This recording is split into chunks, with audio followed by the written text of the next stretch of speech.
Vaccine बारे बहुत सारे साडे सवाल ने। एक सब तो बड़ा सवाल वैक्सीन बारे ये आ कि वैक्सीन जेकर किसी को एक डोज एक कंपनी की लगी आ वैक्सीन की लगी आ तो जी सैकेंड डोज इस वेले लगनी है, जे वो दूजी कंपनी की लग जाए तो ये कोई फर्क हैगा। सवाल ये भी उठ रहा कि किहड़ी वैक्सीन तुहाडे जे लगदी आ तो उहदे नाल तुसीं इंटरनैशनल ट्रैवल कर सकते हैं। कि कोई इदां दी बॉडी हैगी अंतरराष्ट्रीय पद्धर ते जिहड़ी ये देखे कि जिहड़ी वैक्सीन लगी आ उहनूं असीं अपने देश दे विच आउण दी आग्या देनी है।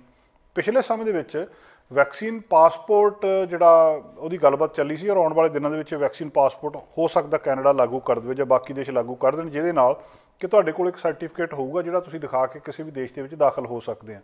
उहनां नूं इहदे तो खुੱਲ हो सकदी है कि तुसीं क्वारंटाइन नहीं करना जां होर जिहड़ियां गल्लां बातां नहीं होणगीਆਂ तुहाडे ते, बाकी पाबंदियां लागू नहीं होणगीਆਂ।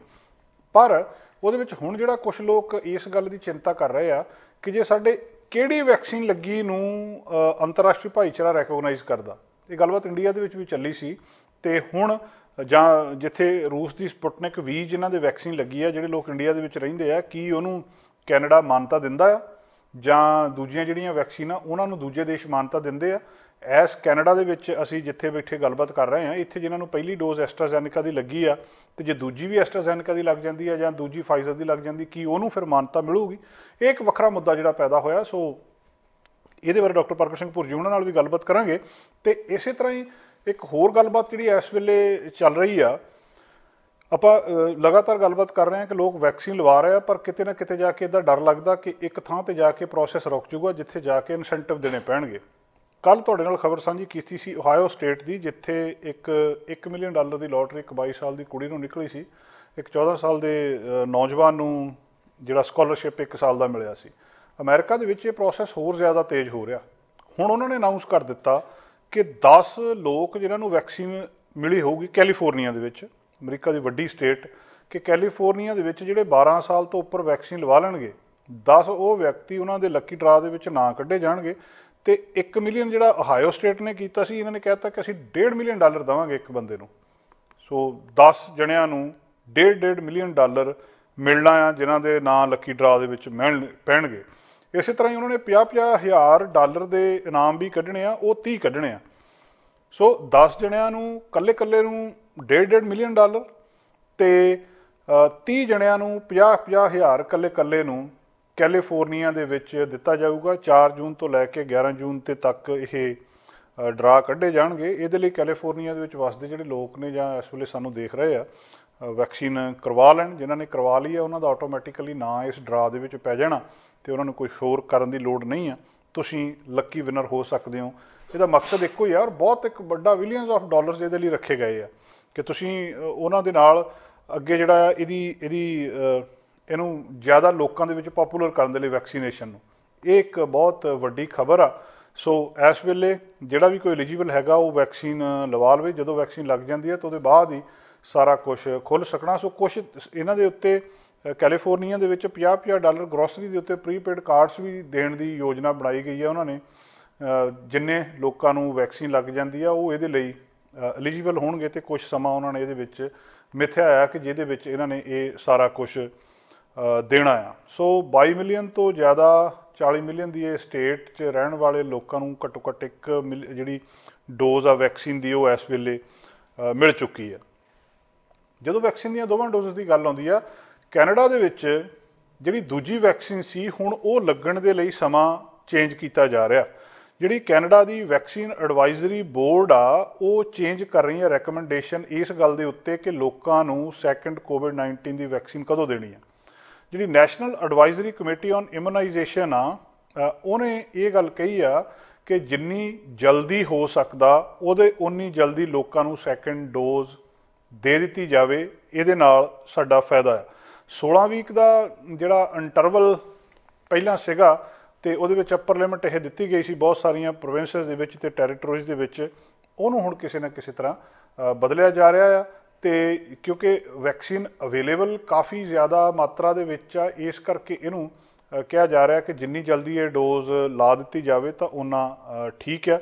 ਸੋ ਪਹਿਲੀ ਡੋਜ਼ ਜਿਹੜੀ ਕੈਨੇਡਾ ਦੇ ਵਿੱਚ ਦਿੱਤੀ ਗਈ ਸੀ ਉਹ ਦੱਸ ਰਿਹਾ ਕਿ ਕਾਫੀ ਇਫੈਕਟਿਵ ਆ ਜਦੋਂ ਦੀ ਇਹ ਲੱਗਣੀ ਸ਼ੁਰੂ ਹੋਈ ਆ। ਤੇ ਹੁਣ ਸੈਕੰਡ ਡੋਜ਼ ਦੇ ਲਈ ਵੀ ਜਿਹਨਾਂ ਲੋਕਾਂ ਨੇ ਪਹਿਲੀ ਵੈਕਸੀਨ ਲਵਾ ਲਈ ਉਹਨੂੰ ਜਲਦੀ ਕਾਲਸ ਜਿਹੜੀਆਂ ਆਉਣੀਆਂ ਸ਼ੁਰੂ ਹੋ ਜਾਣਗੀਆਂ ਤੇ ਉਹ ਇਸ ਪ੍ਰੋਸੈਸ ਦੇ ਵਿੱਚ ਤੇਜ਼ੀ ਦੇ ਨਾਲ ਉਹ ਟਾਰਗੇਟ ਜਿਹੜਾ ਕਿ 75% ਦਾ ਆ ਉੱਥੇ ਤੱਕ ਅਸੀਂ ਪਹੁੰਚ ਜਾਵਾਂਗੇ। ਤੇ ਸਾਡੇ ਮਾਨਯੋਗ ਪ੍ਰਧਾਨ ਮੰਤਰੀ ਨੇ ਕਿਹਾ ਸੀ ਕਿ ਜਦੋਂ 75% ਨੂੰ ਇੱਕ ਡੋਜ਼ ਮਿਲ ਜਾਂਦੀ ਆ ਉਹਦੇ ਤੋਂ ਬਾਅਦ ਅਸੀਂ ਹਰਡ ਇਮਿਊਨਿਟੀ ਜਾਂ ਬਾਰਡਰ ਖੋਲ੍ਹਣ ਵਾਲੇ ਪਾਸੇ ਜਾਵਾਂਗੇ। ਦੂਜੇ ਪਾਸੇ ਬਾਰਡਰ ਦੇ ਪ੍ਰੈਸ਼ਰ ਆ ਜੋ ਬਾਈਡਨ ਦੇ ਉੱਤੇ ਵੀ ਬਾਰਡਰ ਖੋਲ੍ਹੇ ਜਾਣ ਕੈਨੇਡਾ ਦੇ ਨਾਲ, ਤੇ ਹੋ ਸਕਦਾ ਇੱਦਾਂ ਦਾ ਪ੍ਰੈਸ਼ਰ ਆਉਣ ਵਾਲੇ ਦਿਨਾਂ ਦੇ ਵਿੱਚ ਸਾਡੇ ਪ੍ਰਧਾਨ ਮੰਤਰੀ ਜਸਟਿਨ ਟਰੂਡੋ ਦੇ ਉੱਤੇ ਹੋਵੇ, ਤੇ ਉਹਦੇ ਲਈ 75% ਵੈਕਸੀਨੇਸ਼ਨ ਹੋਣੀ ਬਹੁਤ ਜ਼ਰੂਰੀ ਆ। ਇਹਦੇ ਨਾਲ ਲੱਗਦੀ ਇੱਕ ਖਬਰ ਹੋਰ ਤੁਹਾਡੇ ਨਾਲ ਵੈਕਸੀਨੇਸ਼ਨ ਬਾਰੇ ਸਾਂਝੀ ਕਰਨੀ ਆ। ਤੁਹਾਨੂੰ ਪਤਾ ਹੋਊਗਾ ਕਿ ਐਸਟਰਾਜ਼ੈਨੇਕਾ ਦੀ ਵੈਕਸੀਨ ਜਿਹੜੀ ਲੱਗੀ ਸੀ ਉਹਦੇ ਨਾਲ ਬਲੱਡ ਕਲੌਟ ਬਣਨ ਦੀ ਖਬਰ ਆਈ ਸੀ, ਕੁਝ ਮੌਤਾਂ ਦੀ ਖਬਰ ਆਈ ਸੀ। ਹੁਣ ਸਾਇੰਟਿਸਟ ਇਸ ਗੱਲ ਦੇ ਉੱਤੇ ਖੋਜ ਕਰ ਰਹੇ ਆ ਵੀ ਐਸਟਰਾਜ਼ੈਨੇਕਾ ਦੀ ਵੈਕਸੀਨ ਦੇ ਵਿੱਚ ਇਹੋ ਜਿਹਾ ਕੀ ਆ ਜਿਹਦੇ ਕਰਕੇ ਇਹ ਜਿਹੜੀਆਂ ਘਟਨਾਵਾਂ ਵਾਪਰੀਆਂ। ਯੂਰਪ ਦੇ ਵਿੱਚ ਜਦੋਂ ਪਹਿਲਾਂ ਇਹ ਘਟਨਾਵਾਂ ਵਾਪਰੀਆਂ ਸੀ ਕਿ ਇੱਕ ਬਲੱਡ ਕਲੌਟ ਬਣ ਰਿਹਾ ਜਿਹਨਾਂ ਦਾ ਪਤਾ ਨਹੀਂ ਲੱਗ ਰਿਹਾ ਕੀ ਆ, ਬਣ ਉਹਨਾਂ ਲੋਕਾਂ ਦੇ ਵਿੱਚ ਹੀ ਰਹੇ ਆ ਜਿਨ੍ਹਾਂ ਨੂੰ ਵੈਕਸੀਨ ਲੱਗੀ ਆ। ਪਹਿਲਾਂ ਕਿਹਾ ਸੀ ਕਿ ਬਾਈ ਚਾਂਸ ਉਹਨਾਂ ਦੇ ਵਿੱਚ ਬਲੱਡ ਕਲੌਟ ਬਣ ਰਿਹਾ, ਇਹਨਾਂ ਦਾ ਆਪਸ ਦੇ ਵਿੱਚ ਰਿਲੇਸ਼ਨ ਕੋਈ ਨਹੀਂ ਹੈ ਵੈਕਸੀਨ ਦੇ ਵਿੱਚ ਤੇ ਬਲੱਡ ਕਲੌਟ ਬਣਨ ਦੇ ਵਿੱਚ। ਬਾਅਦ ਦੇ ਵਿੱਚ ਇਸ ਰਿਲੇਸ਼ਨ ਐਸਟੈਬਲਿਸ਼ ਕਰ ਲਿਆ ਗਿਆ ਜਦੋਂ ਦੁਨੀਆ ਦੇ ਵੱਖ-ਵੱਖ ਹਿੱਸਿਆਂ ਦੇ ਵਿੱਚ ਇਸ ਤਰ੍ਹਾਂ ਦੀਆਂ ਖਬਰਾਂ ਆਈਆਂ। ਹੁਣ ਜਰਮਨ ਦੇ ਕੁਝ ਵਿਗਿਆਨੀਆਂ ਨੇ ਇਹ ਖੋਜ ਦੇ ਬਹੁਤ ਨੇੜੇ ਪਹੁੰਚ ਗਿਆ। ਜਿਹੜੀ ਗੱਲਬਾਤ ਉਹਨਾਂ ਨੇ ਲੱਭੀ ਆ ਕਿ ਜਿਹੜੇ ਅਨਯੂਜ਼ੁਅਲ ਬਲੱਡ ਕਲੌਟ ਰੇਅਰ ਕੇਸਿਸ ਦੇ ਵਿੱਚ ਬਣ ਰਹੇ ਆ ਉਹਦਾ ਕਾਰਨ ਕੀ ਆ। ਜਿਓਥ ਯੂਨੀਵਰਸਿਟੀ ਫਰੈਂਕਫਰਟ ਦੇ ਵਿੱਚ ਜਰਮਨੀ ਦੇ ਵਿੱਚ ਬੁੱਧਵਾਰ ਨੂੰ ਉਹਨਾਂ ਨੇ ਇਹਦਾ ਦੱਸਿਆ ਆ ਕਿ ਜਿਹੜਾ ਡਿਲੀਵਰੀ ਮੈਕੈਨਿਜ਼ਮ ਆ ਇਹਦਾ ਐਸਟਰਾਜ਼ੈਨੇਕਾ ਦਾ, ਜੌਨਸਨ ਐਂਡ ਜੌਨਸਨ ਦਾ, ਉਹ ਜ਼ਿੰਮੇਵਾਰ ਆ ਇਹਨਾਂ ਬਲੱਡ ਕਲੌਟਸ ਦੇ ਲਈ ਕਿ ਜਦੋਂ ਇਮਿਊਨਾਈਜੇਸ਼ਨ ਹੋ ਜਾਂਦੀ ਆ ਉਹਦੇ ਤੋਂ ਬਾਅਦ ਬਲੱਡ ਕਲੌਟ ਜਿਹੜੇ ਬਣਨੇ ਆ ਉਹਦੇ ਡਿਲੀਵਰੀ ਮੈਕੈਨਿਜ਼ਮ ਦੇ ਉੱਤੇ ਆ।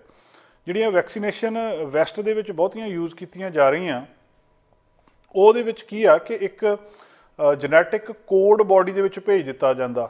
ਜੈਨੇਟਿਕ ਕੋਡ ਅੰਦਰ ਜਾ ਕੇ ਕੀ ਕਰਦਾ ਕਿ ਉਹ ਬਾਡੀ ਨੂੰ ਟੀਚ ਕਰਦਾ ਕਿ ਇੱਕ ਵਾਇਰਸ ਦਾ ਹਾਰਮਲੈਸ ਪਾਰਟ ਬਾਡੀ ਦੇ ਵਿੱਚ ਬਣਾ ਲਿਆ ਜਾਵੇ।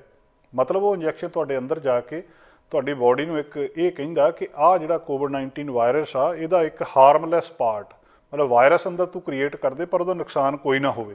ਉਹ ਜਦੋਂ ਹਾਰਮਲੈਸ ਪਾਰਟ ਅੰਦਰ ਉਸ ਇੰਜੈਕਸ਼ਨ ਦੇ ਨਾਲ ਕ੍ਰੀਏਟ ਹੋ ਜਾਂਦਾ ਉਹ ਸਾਡੇ ਇਮਿਊਨ ਸਿਸਟਮ ਨੂੰ ਅਲਰਟ ਕਰ ਦਿੰਦਾ, ਇਹਨੂੰ ਟ੍ਰਿਗਰ ਕਰ ਦਿੰਦਾ ਕਿ ਹੁਣ ਤੂੰ ਰਿਸਪੌਂਡ ਕਰ, ਤੇ ਉਹਦੇ ਨਾਲ ਉਹ ਇਮਿਊਨ ਸਿਸਟਮ ਜਿਹੜਾ ਰਿਸਪੌਂਡ ਕਰਦਾ। ਤੇ ਫਿਰ ਜਦੋਂ ਅਸਲ ਦੇ ਵਿੱਚ ਕੋਵਿਡ-19 ਤੁਹਾਡੇ ਅੰਦਰ ਜਾਂਦਾ, ਤੁਸੀਂ ਕਿਸੇ ਇਨਫੈਕਸ਼ਨ ਦੇ ਸੰਪਰਕ ਵਿੱਚ ਆਉਂਦੇ ਆ ਤਾਂ ਉਸ ਵੇਲੇ ਉਹੀ ਤਰ੍ਹਾਂ ਦਾ ਜਿਹੜਾ ਸਿਸਟਮ ਆ ਟ੍ਰਿਗਰ ਕਰਦਾ, ਉਹੀ ਡਿਟੈਕਟ ਹੋ ਜਾਂਦਾ। ਤੇ ਜਦੋਂ ਰੀਅਲ ਵਾਇਰਸ ਨੂੰ ਡਿਟੈਕਟ ਕਰਕੇ ਫਿਰ ਉਹਦੇ ਉੱਤੇ ਉਹ ਜਿਹੜਾ ਇਮਿਊਨ ਸਿਸਟਮ ਆ ਅਟੈਕ ਕਰਦਾ ਤੇ ਉਹਨੂੰ ਮਾਰ ਦਿੰਦਾ। ਇਹ ਜਿਹੜੀਆਂ ਵੈਕਸੀਨਸ mRNA ਟੈਕਨੋਲੋਜੀ ਯੂਜ਼ ਕੀਤੀ ਜਾ ਰਹੀ ਹੈ ਜਿਹਦੇ ਵਿੱਚ ਉਹਨਾਂ ਸਾਇੰਟਿਸਟ ਨੇ ਕਿਹਾ ਫਾਈਜ਼ਰ ਤੇ ਮੋਡਰਨਾ ਦੇ ਵਿੱਚ ਇਹ ਜੈਨੇਟਿਕ ਮਟੀਰੀਅਲ ਜਿਹੜੇ ਸੈੱਲ ਦੇ ਫਲੂਇਡ ਪਾਰਟ ਦੇ ਵਿੱਚ ਉਹ ਦੱਸ ਰਹੇ ਆ ਆਪਣੀ ਸਾਇੰਟੀਫਿਕ ਭਾਸ਼ਾ ਦੇ ਵਿੱਚ ਕਿ ਉੱਥੇ ਜਾ ਕੇ ਡਿਲੀਵਰ ਕਰਦਾ। ਸੈੱਲ ਬਾਡੀ ਦੇ ਅੰਦਰ ਸੈੱਲ ਹੁੰਦੇ, ਮਿਲੀਅਨਸ ਆਫ ਸੈੱਲਸ ਦੀ ਸਾਡੀ ਬਾਡੀ ਬਣੀ ਆ। ਸੈੱਲਸ ਦੇ ਦੋ ਪਾਰਟ ਹੁੰਦੇ ਆ, ਇੱਕ ਨਿਊਕਲੀਅਸ ਹੁੰਦਾ ਸੈਂਟਰ ਦੇ ਵਿੱਚ, ਇੱਕ ਉਹਦਾ ਬਾਹਰਲਾ ਪਾਰਟ ਹੁੰਦਾ ਉਹਦੇ ਵਿੱਚ ਫਲੂਇਡ ਹੁੰਦਾ। ਤੇ ਫਾਈਜ਼ਰ ਤੇ ਮੋਡਰਨਾ ਵਾਲੀ ਕਹਿੰਦੇ ਇਹ ਜੈਨੇਟਿਕ ਮਟੀਰੀਅਲ ਨੂੰ ਫਲੂਇਡ ਸੈੱਲ ਦੇ ਫਲੂਇਡ ਪਾਰਟ ਉੱਤੇ ਕਰਦੀ ਹੈ। ਤੇ ਜਿਹੜੀਆਂ ਅਡੀਨੋ ਵਾਇਰਸ ਬੇਸਡ ਵੈਕਸੀਨ ਆ ਜਿੱਦਾਂ ਕਿ ਜੌਨਸਨ ਤੇ ਐਸਟਰਾਜ਼ੈਨੇਕਾ, ਇਹ ਉਹਦੇ ਸੈਂਟਰਲ ਪਾਰਟ ਦੇ ਜਿਹਨੂੰ ਨਿਊਕਲੀਅਸ ਕਹਿੰਦੇ ਆ ਉੱਥੇ ਡਿਲੀਵਰ ਕਰਦੀ ਹੈ। ਇਹੀ ਕਹਿੰਦੇ ਇੱਕ ਉਹਨਾਂ ਦਾ ਮਤਲਬ ਭਾਸ਼ਾ ਦੇ ਉਹਨਾਂ ਦੀ ਵਿਗਿਆਨੀਆਂ ਦੀ ਭਾਸ਼ਾ ਦੇ ਵਿੱਚ ਕਾਰਨ ਆ ਜਿਹੜਾ ਬਲੱਡ ਕਲੌਟ ਬਣਾਉਣ ਦੇ ਲਈ ਜ਼ਿੰਮੇਵਾਰ ਆ।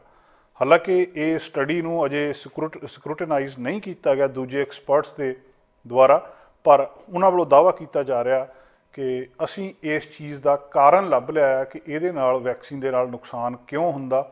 ਜਿਹੜੀ ਫਾਈਜ਼ਰ ਵਾਲੀ ਵੈਕਸੀਨ ਆ ਉਹ ਕਿਉਂ ਨਹੀਂ ਬਲੱਡ ਕਲੌਟ ਕ੍ਰੀਏਟ ਕਰਦੀ ਤੇ ਦੂਜੀ ਕਿਉਂ ਕ੍ਰੀਏਟ ਕਰਦੀ ਹੈ। ਇਹਦੇ ਕਲੀਨਿਕਲ ਟਰਾਇਲ ਹੋਰ ਸਾਰਾ ਕੁਝ ਉਹਦੇ ਵਿੱਚੋਂ ਉਹਨਾਂ ਨੇ ਇਹ ਸਾਰੀਆਂ ਗੱਲਾਂ ਬਾਤਾਂ ਬਾਹਰ ਕੱਢ ਲਈਆਂ। ਤੇ ਆਉਣ ਵਾਲੇ ਸਮੇਂ ਦੇ ਵਿੱਚ ਹੋ ਸਕਦਾ ਜਿੱਦਾਂ ਸਮਾਂ ਲੰਘਦਾ ਆ ਉਹਦੇ ਤੋਂ ਬਾਅਦ ਇਹਦੀ ਹੋਰ ਵੀ ਤਰੀਕਾ ਇਹਦਾ ਲੱਭ ਲਿਆ ਜਾਵੇ ਤੇ ਜਿਹੜੇ ਨੁਕਸ ਇਹਨਾਂ ਵੈਕਸੀਨਸ ਦੇ ਵਿੱਚ ਹੈਗੇ ਆਉਣ ਵਾਲੇ ਸਮੇਂ ਦੇ ਵਿੱਚ ਉਹ ਦੂਰ ਹੋਣਗੇ। ਸਾਡਾ ਹਰ ਇੱਕ ਪ੍ਰੋਗਰਾਮ ਦੇਖਣ ਤੇ ਸਾਡੇ ਨਾਲ ਜੁੜਨ ਲਈ ਸਬਸਕ੍ਰਾਈਬ ਕਰੋ ਚੈਨਲ ਪੰਜਾਬੀ ਤੇ ਨੋਟੀਫਿਕੇਸ਼ਨ ਲਈ ਬੈਲ ਆਈਕਨ ਵਾਲੇ ਬਟਨ ਤੇ ਕਲਿੱਕ ਕਰੋ।